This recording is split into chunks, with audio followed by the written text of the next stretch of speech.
भूल करके भी कभी किसी से अपनापन न करे। बहुत बहुत खतरनाक अपनापन होता है।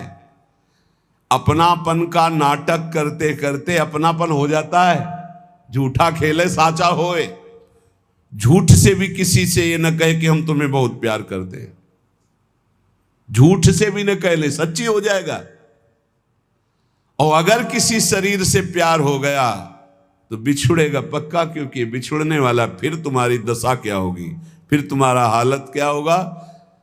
आकाश की तरफ भरत जी देखते हैं तो उनको चंद्रमा में भी अपना हिरन दिखाई देता है। भूमि में देखते हैं तो उन खुर जो बने होते हैं हिरन, उनकी रज ले लेकर छाती से लगाते हैं तो उनको शांति मिलती है। ये मेरे मृग शावक के चरण चिन्ह है। इतना प्यार, इतना अपनापन। तो इस शरीर से जो अपनापन हो गया वही तुम्हें भय दिखा रहा है मृत्यु का।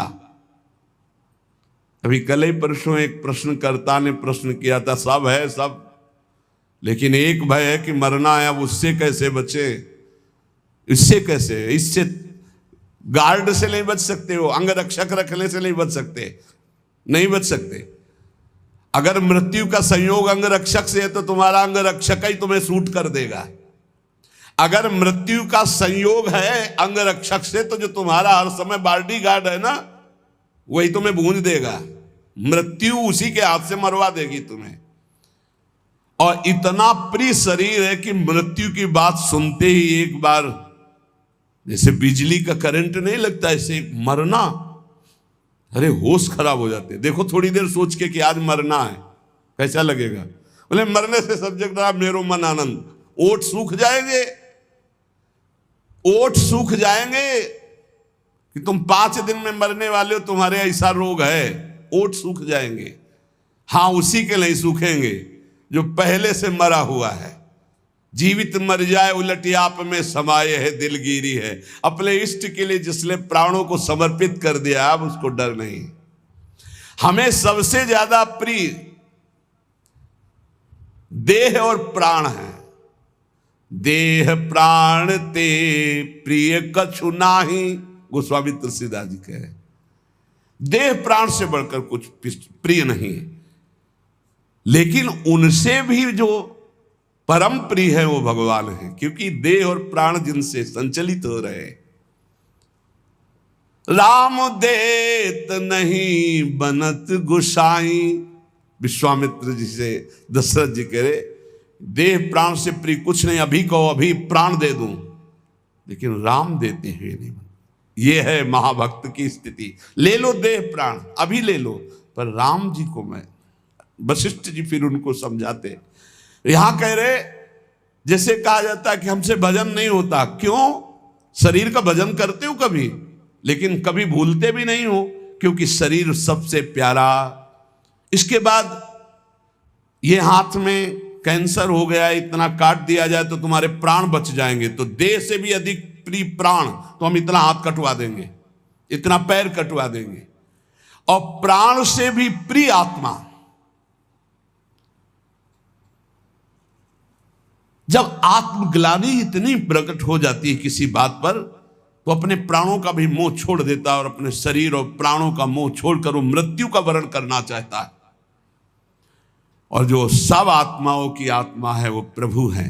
पूज्य भाई जी महाराज कह रहे, यदि ये क्षण भर के लिए तुम्हारी बात समझ में आ जाए कि जिससे हमें देह प्रिय लग रहा है, जिससे हमें प्राण प्रिय लग रहे हैं, वो भगवान के कारण लग रहे हैं। अगर ये बात समझ में आ जाए तो भगवान को भुलाया ही नहीं जा सकता। जैसे देह अभिमानी कभी देह को नहीं भूल सकता, ऐसे देहा भाव को जो भगवान के चरणों में, जो प्राण प्रियता को भगवान के चरणों में मदगत प्राणा हो गए, मच्चित्ता मदगत प्राणा, ऐसे महापुरुषों का भजन निरंतर चलता है। ये जो कहा जाता है कि 1 घंटे सुबह 1 घंटे शाम भजन कर लिया करो, ये प्राथमिक कक्षा के विद्यार्थियों को कहा गया है, अध्यात्म के विद्यार्थियों को। ये प्रथम कक्षा की बात है। ये 11 माला जप लो, 12 पद पढ़ लो, शुरुआत तो करो। यहां घंटे की गणना का बात नहीं कर रहा, भाई जी कह रहे घंटे की गणना की बात नहीं कर रहा, यहां प्रीतम की प्राप्ति की बात कर रहा हूं, और वो होता है सतत स्मरण से। क्षण भर के लिए भी हृदय में भगवत स्मरण का तार ना टूटे, अभी ऐसा अभ्यास बन गया, निश्चिंत हो जाओ, आप भगवत प्राप्त हो चुके हो, आपको चिंता नहीं करनी। कुछ ही दिनों में स्थितियां जागृत हो जाएंगी। निरंतर एक तार भजन जिनका चल रहा है, जिसका एक तार भजन चल रहा है, उसके हृदय की झांकी का पर्दा हट जाता है त्रिगुण माया का, और अपने हृदय में ही नारायण या गौर श्याम को हृदय निकुंज बसइए, वो हृदय में अपने प्रभु को देखता है। इसे कहते हैं अनन्य चेता सततम। जो अनन्य चेता सतत है, नित्य निरंतर, ये बहुत अमृतमय शब्द है। यही बचपन में गुरु जी ने बैठा दिया था, बलिहारी गुरु आपने जो गोविंद दियो बताए, यही बता दिया था कि बच्चा हर श्वास हर क्षण नाम जप, हर क्षण मंत्र चिंतन, खाली न रहे, यही साधना है। तो नया जीवन था, पता में और कुछ था नहीं, जो गुरुदेव ने बताया बस उसी पे चल पड़े। और वही जब बड़े बड़े महापुरुषों से सुना शास्त्रों में, तो लगा बलिहारी प्रभु ने प्रारंभ में ही बता दिया गुरु रूप धर करके। नित्य चिंतन में रहने वाला भगत ये अनुभव कर लेता है कि नित्य प्राप्त भगवान की नवीन प्राप्ति। ध्यान से सुनो, जो निरंतर भजन करता है, नित्य प्राप्त भगवान की नवीन अनुभूति, नवीन अनुभूति। जब हृदय में चिंतन चलता है तो फिर बाहर से भगवान चले जाएं या आ जाएं कोई फर्क नहीं पड़ता। ये बहुत, जैसे बिलोमंगल जी ने श्री भगवान के लिए अपनी आंखों को शांत कर लिया, अब नहीं देखने देंगे संसार को, और चल पड़े वृंदावन के लिए।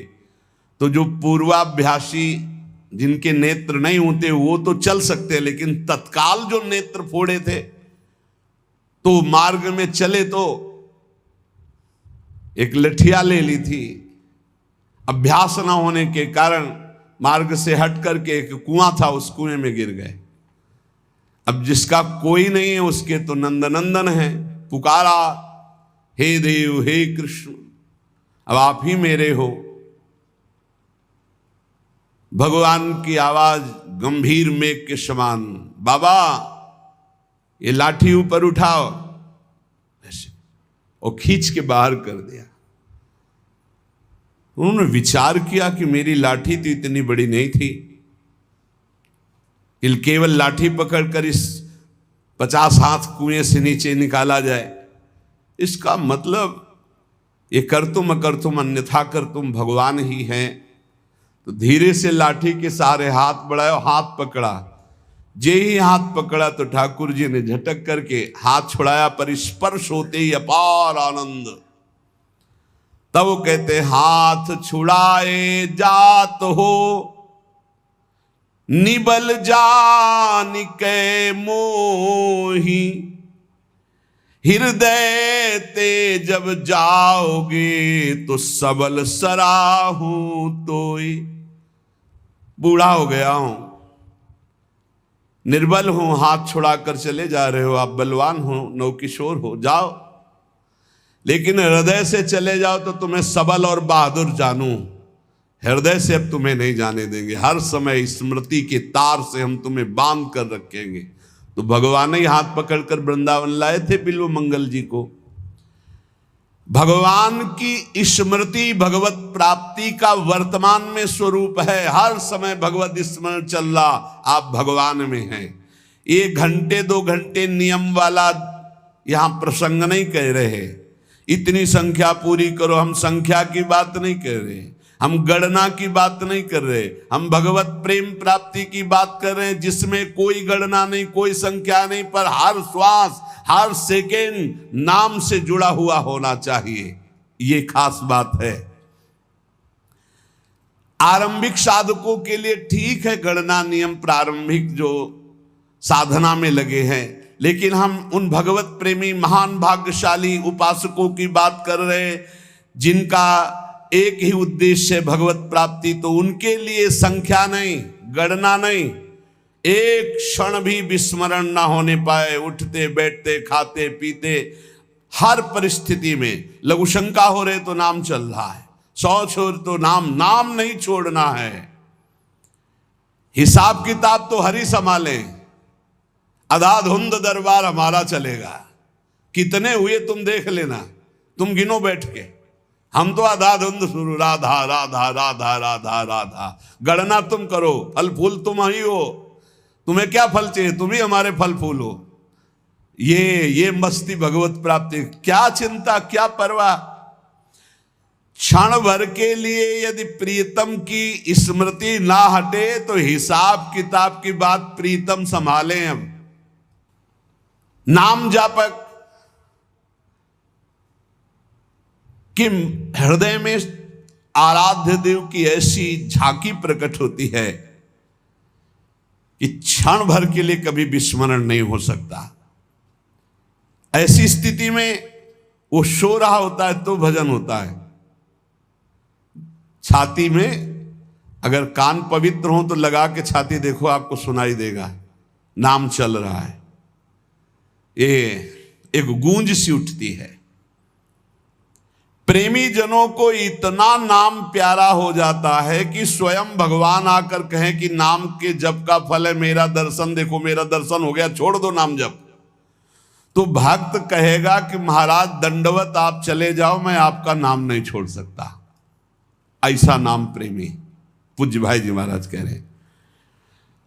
और इतना प्रिय नाम होता है कि अगर वही नाम निरंतर जप रहा दूसरा कोई बोल दे तो दौड़ पड़ेगा उसकी चरण धूलि लेने के लिए। ओ इसने राधा बोला, ये तो परम पावन, उसकी चरण धूलि माथे पे लगा दे के। प्रीतम का नाम लेने वाला, प्रीतम की चर्चा सुनाने वाला, प्रीतम के समान प्यारा लगने लगता है नाम जापक को। प्रीतम का कोई भी प्रसाद, वस्त्र, भोग प्रसाद, इत्र प्रसाद, फूल प्रसाद, कुछ भी वो प्रीतम से बढ़कर के प्यारा लगता है। ऐसा लगे तब जानना कि अब हमारे हृदय में भक्ति का रंग। प्रसाद खड़े हो गए, प्रसाद की परिक्रमाचार की, दंडवत की। ओहो आज तो राधा वल्लभ लाल जी बरस पड़े प्रसाद। माला, ओहो अहो भाग्य। इत्र जरूर ऐसे मुख से, ओहो अहो भाग्य, आज तो श्री जी की अपार कृपा हो गई, इत्र प्रसाद मिला, आज तो श्री जी का चरणामृत मिला, आज तो श्री जी का उच्छिष्टामृत मिला। अपने इष्ट की कोई भी सैया, चरण चिन्ह, पादुका, वस्त्र, कुछ भी देख करके हृदय में जब आनंद उत्पन्न होने लगे, रोमांच होने लगे, तो समझना चाहिए हमारे हृदय में इष्ट प्रेम का रंग चढ़ रहा है। जब तक श्यामा श्याम हमारे परम प्रेमास्पद नहीं है तभी तक ये बात कहनी पड़ती कि बहुत कठिन पड़ रहा है भजन करना। और जिस दिन श्यामा श्याम हमारे परम प्रेमास्पद होंगे, अपने आप जैसे प्राण धड़कते ना, ऐसे भजन होता, भजन करना नहीं पड़ता फिर। अब उसको हम लौकिक भाषा में ऐसा समझा दें कि जैसे बड़े मकानों में या होटलों में कुछ लिखा चलता रहता है ना बार बार, बस ऐसे चलता रहता है हृदय में, बार बार ऐसे चल रहा है। और वो उसकी आंतरिक दृष्टि उसी में लगी हुई, बस न वो ठेलना, न कोई चेष्टा, न कोई माला, न कुछ, बस समझ ही नहीं सकते। एक तो वो चल रहा है, वो अंतर्मुख होकर उसे देख रहा है, हर समय चल रहा है, बार बार नाम, बार बार मंत्र। जब तक हमारे परम प्रेमास्पद श्यामा श्याम नहीं है तभी तक उनका स्मरण चिंतन ये बड़ा बोझा सा लग रहा है। और जिस शुभ घड़ी में हमारे हृदय में बात आ जाती कि मेरे प्राण प्रीतम श्यामा श्याम, ये जहां अपनापन होता है तहां मन दौड़ पड़ता है, प्राण समर्पित हो जाते हैं, चित्त चिंतन करने लगता है। बहुत उत्तम। जो न जी में प्रेम तो कीजय व्रत नेम, जब कंज मुख भूले तब संजम बिसेखिए, आस नहीं पीकी तब आसन ही बांधियत, और शासन के शासन को मूंदी पति पेखिए। नखते सिखा लो सब श्याममयी, बाम भई बाहर और भीतर, न दूजो देव लेखिए। जोग कर मिले जो वियोग होई ब्रजपति को, जो न हरि होए तो ध्यान धरि देखिए। कह रहे जब तक हृदय में प्रीतम के प्रति प्रेम नहीं हुआ तभी तक ये व्रत संयम नियम ये सब, और जहां कंज मुख देखा, मुख कमल पर दृष्टि पड़ी तो नेत्र भौरे बने, बस हो गया काम। और ये तभी होगा जब आप निरंतर नाम जप करेंगे।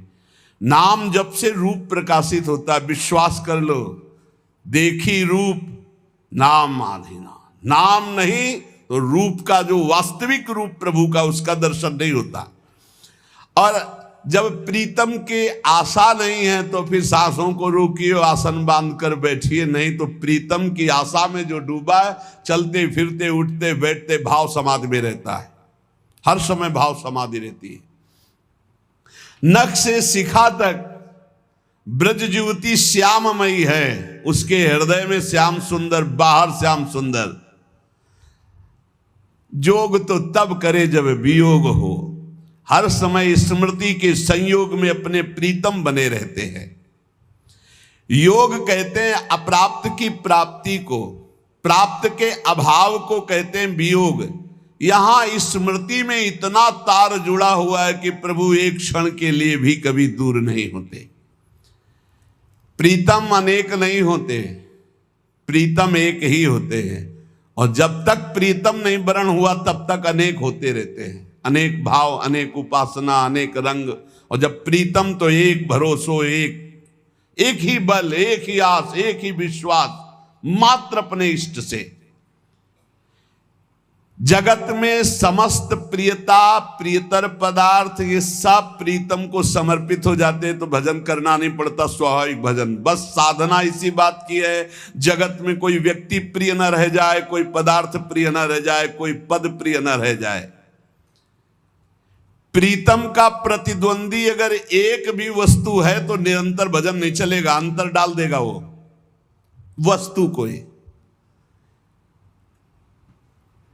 एक महात्मा कई असरफियां किसी भक्त ने दी तो गीता के बस्ता में बांध लिया। कह रहे प्रतिद्वंदिता नहीं बर्दाश्त है प्रभु को, प्रभु के प्यार में बंटवारा नहीं होना चाहिए, केवल श्री कृष्ण। पूज्य राधा बाबा कहते हैं कि हमारे प्रभु में वैसे तो बहुत सब गुण समुद्र है, लेकिन मैंने देखा उनमें एक ये बात है कि वो दुशरिया पसंद नहीं करते, वो अनन्यता चाहते हैं, प्रतिद्वंदिता नहीं होनी चाहिए। तो जब शरीर छूटने का समय आया तो चिंतन पहुंच गया, वो असरफी रखी यार, बोल देते तो बता देते कि इनका संत भंडारा कर देते। इतने में प्राण छूट गया तो सांप बन करके बस्ता में जो गीता का बस्ता उसमें बन के बैठना पड़ा। प्रीतम की प्रतिद्वंदिता नहीं होनी चाहिए, कोई प्रभु से बढ़कर हमारे लिए प्रभु के समान नहीं होना चाहिए। अगर कहीं कुछ प्यारा है तो घसीट ले जाएगा हमारा चिंतन, फिर अनन्य चिंतन नहीं हो पाएगा। जब तक हृदय में प्रीतम का प्रतिद्वंदी भाव रहता है तब तक निरंतर भजन की संभावना भी नहीं है। इसीलिए उपासक जन उदासीन होकर सब वस्तु व्यक्ति से अपने चित्त को समेटकर प्रभु में लगा देते हैं। देवर्षि नारद जी इसीलिए इस भजन, इस प्रेम की उपासना का उदाहरण देते, यथा ब्रज गोपिका नाम। सब कार्य परिवार के करते हुए चित्त वृत्ति प्रभु श्री कृष्ण में, किसी से भी प्यार नहीं, न पुत्र से, न परिवार से, न क्रिया से, लेकिन क्रियाएं सब हो रही, पुत्र परिवार भी है। ये बड़ा आश्चर्यमय स्थिति, और किसी से अपनापन नहीं, एकमात्र प्रभु श्री कृष्ण से। जिसके हृदय में प्राण प्रीतम प्रभु के लिए एकमात्र अपनापन रह जाता है, उसे सरग न चाहें अपबरग न चाहें, सुनो भुक्ति मुक्ति दो सो विरक्ति उड़ाने हम। न स्वर्ग की चाह, न नरक का भय, न मोक्ष की चाह, न भोग की चाह। एक ब्रजचंद कृपा मंद मुस्कान ही में लोक परलोक को आनंद जी जाने हम। बस इष्ट मुस्कुरा दिए, यही जीवन का परम लाभ। इसलिए प्रीतम छवि नैनन बसे, पर छवि कहां समाए, भरी सराय रहीम लकी आप पथिक फिर जाए।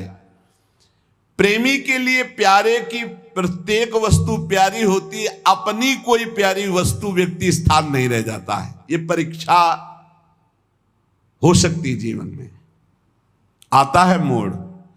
जब आप प्रेम मार्ग में आगे बढ़ेंगे तो हमारी कोई प्रिय वस्तु व्यक्ति स्थान नहीं है, इसकी परीक्षा होगी। तन प्राण तन संबंधी भोग सामग्री, तन संबंधी रिश्ते नाते एक तरफ ये है, एक तरफ प्रभु हैं। अब परीक्षा होगी आपको, गुरु प्यारे हैं, प्रभु प्यारे हैं, या ये प्यारे हैं। तुम्हारा तन, तुम्हारे तन संबंधी, तुम्हारे तन संबंधी भोग सामग्री, एक तरफ प्रभु, एक तरफ कौन प्यारा है। पक्ष आ गया गुरुदेव, पक्ष आ गया इष्ट देव, जीत गए। पक्ष आ गया संसार, हार गए, फिसल गए। प्रेमी के लिए प्यारे की प्रत्येक वस्तु प्यारी होती, अपने लिए कोई वस्तु, अपने लिए तन आदि, अपने लिए कोई भी संबंध आदि, उसके कोई प्यारे नहीं होते।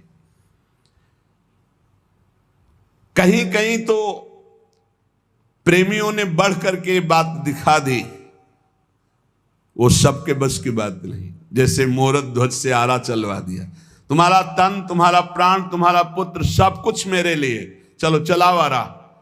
पुत्र के जरा इस बात पर विचार करके देखो तो हम सब जितने के जितने हैं सब जीरो पे आ जाएंगे, नंबर ही नहीं मिलेगा। इस प्रश्न के उत्तर में नंबर ही नहीं मिलेगा। और बात तभी बनती है, उच्च कोटि का समर्पण तभी होता है जब अत्यंत प्रिय तन और प्राणों का भी समर्पण हो जाए। आपके लिए मैं प्राण समर्पित करता हूं।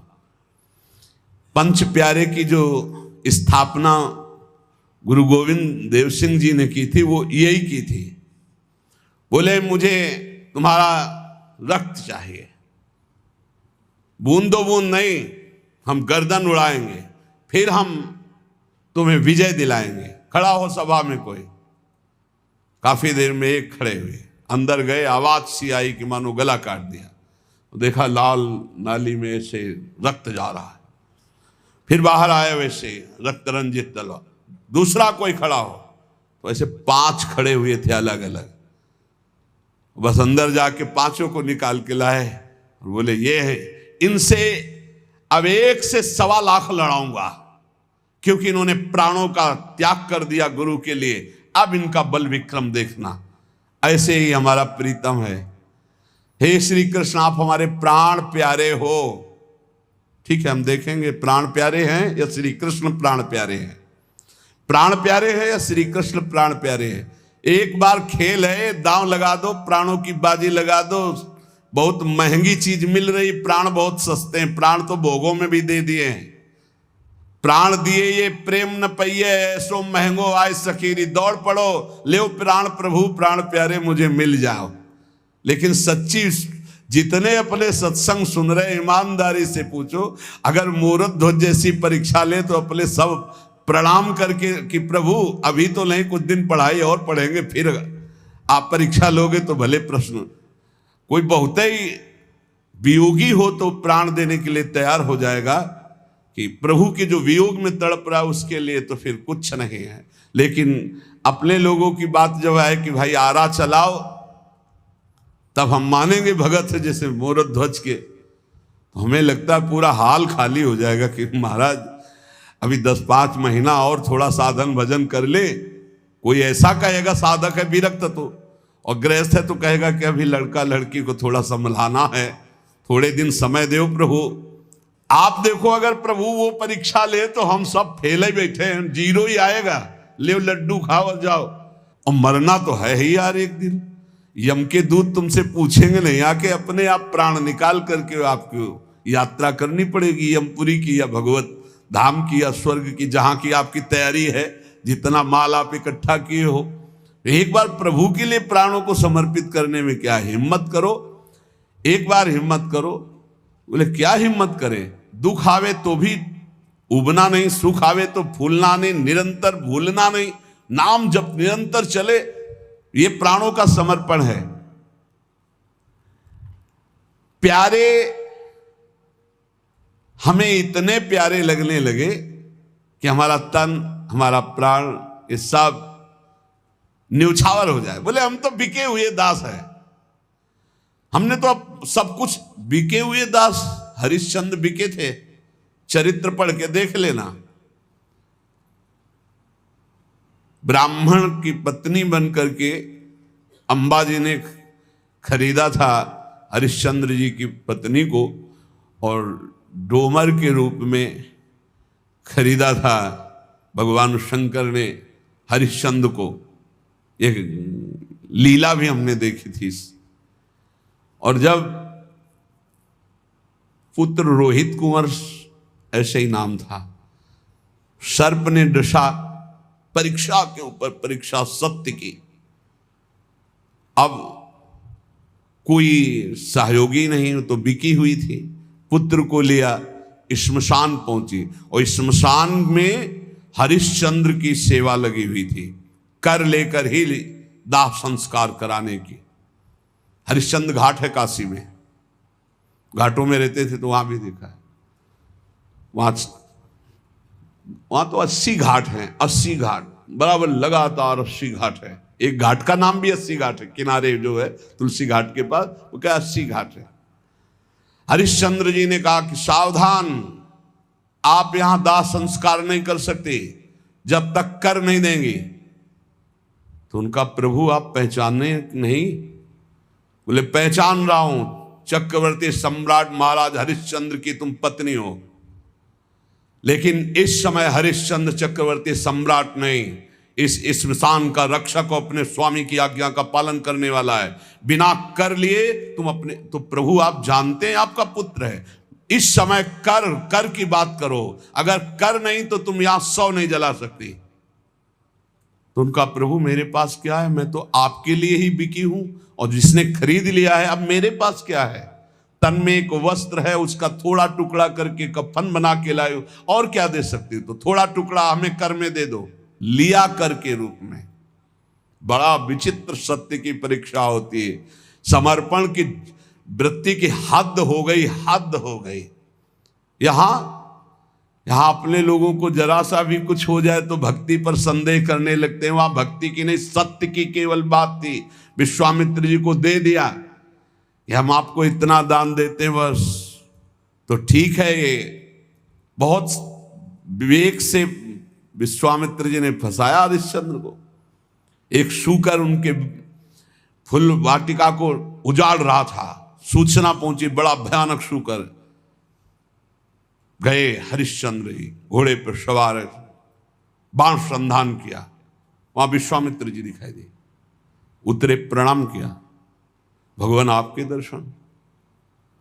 हाँ, इधर से निकल रहा था, लेकिन हम तो शूकर को, उस प्रसंग को छोड़िए, मेरे अंदर इच्छा है कि आप कुछ दान करें, प्रभु आदेश करो, दान कर दीजिए। क्या दान करेंगे आप? बोले इस समय तो खजाने की चाबी, घोड़े की लगाम। घोड़े की लगाम का मतलब समझता है तो, जहां तक तेरा राज्य है वो सब मेरा हुआ। और खजाने की चाबी का मतलब समझता है, पूरा का पूरा वैभव मेरा हुआ। बोले हुआ आपका? बोले ये तो दान हुआ, आप दक्षिणा दे, इतने भार स्वर्ण। बोले खजाने से? बोले फिर मिथ्याचारी, खजाना मेरा, राज्य मेरा। बोले प्रभु मिथ्याचारी नहीं हूं, अभी आपने हमारी संपत्ति ली, राज्य ली, अभी हम और हमारी पत्नी और हमारा पुत्र बकाया है, मैं अपने को बेच कर दूंगा। तो कहां बेचेगा? पूरा राज्य तो मेरा है। तो काशी आपका नहीं, काशी भगवान विश्वेश्वर विश्वनाथ का है, वहां चलकर बिकेंगे और आपको पूरी दक्षिणा देंगे। ऐसी कसौटी, सत्य मार्ग में चलेगा। दूसरे महापुरुष शिवी जी, इनकी गोद में कबूतर गिर पड़ा के, त्राहिमाम रक्षा करो, बाज मेरा जीवन नष्ट कर रहा है। बाज आके ऐसे बैठ गया। बाज हैं साक्षात देवराजेंद्र, कबूतर है अग्नि देवता। परीक्षा।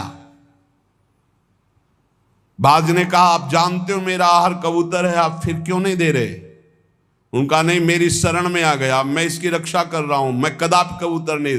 तो फिर मेरे प्राण नष्ट हो जाएंगे तो एक की रक्षा करोगे, एक को मार दोगे, मैं भूखे मर जाऊंगा, मेरा आहार कबूतर है।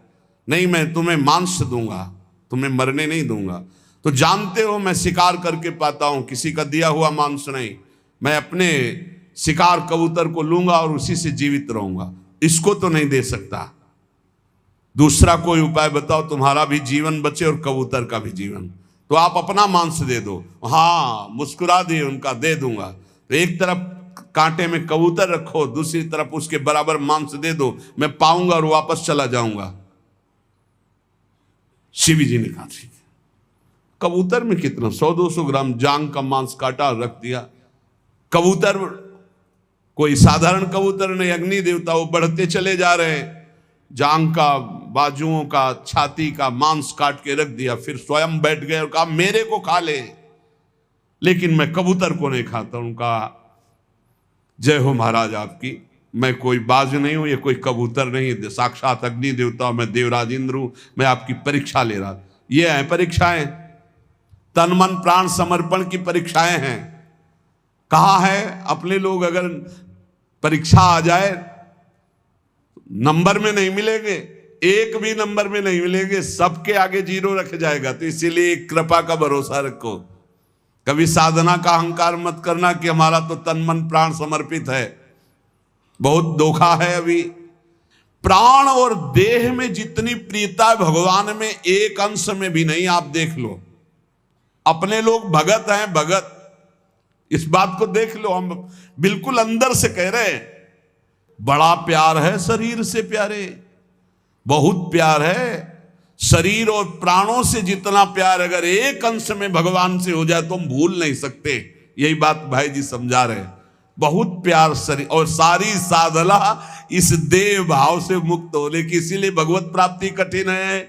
भगवत प्राप्ति कठिन नहीं है, शरीर और प्राणों का राग त्याग करना, भोगों का राग त्याग करना अत्यंत कठिन है।